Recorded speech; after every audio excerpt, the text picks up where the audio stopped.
Members of Penn State fraternity face criminal charges, including involuntary manslaughter and aggravated assault linked to the death of a student pledge. Timothy Piazza was his name. He died in February after a drunken fall at a party. Beta Theta Pi fraternity brothers allegedly waited about 12 hours before calling an ambulance. A grand jury determined that Piazza died as a direct result of the extremely reckless conduct of members of the Beta fraternity. The fraternity's national organization has now disbanded that chapter. It said in a statement, it does not tolerate hazing or alcohol abuse in any form.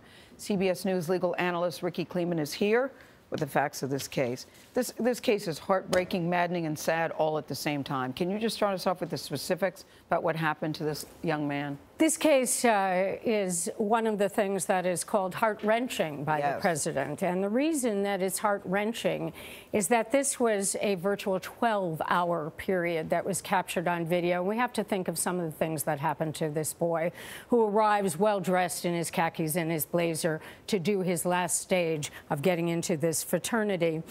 He has to run a gauntlet, and what that means quickly is that within 2 minutes they try to get these young people as drunk as they can. He is obviously really drunk when he falls down a flight of stairs into a basement. Now, we have video that shows him going up to the stairway, and then the next thing we see are 4 people bringing up his limp body. So what do? They slap him around to try to revive him. They throw cold water on him.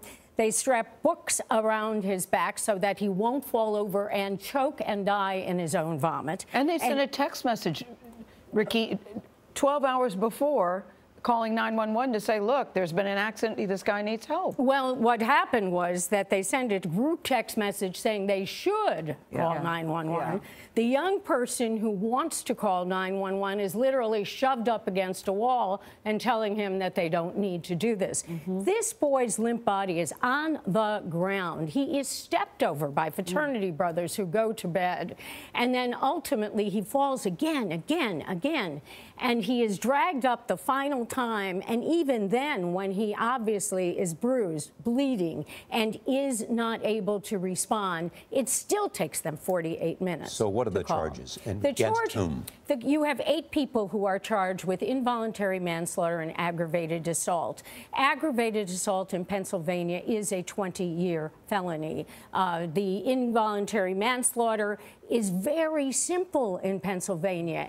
It is reckless or grossly negligent conduct, even from doing an unlawful or lawful act. So that means there doesn't have to be any intent proven here. Also, the fraternity is being charged. The fraternity is being charged, which I find quite interesting. The fraternity is being charged, and in the very long 72-page, graphically harrowing, sadly describing this entire ordeal, the fraternity is charged because it is said that it nurtures an environment which emboldens this kind of reckless activity.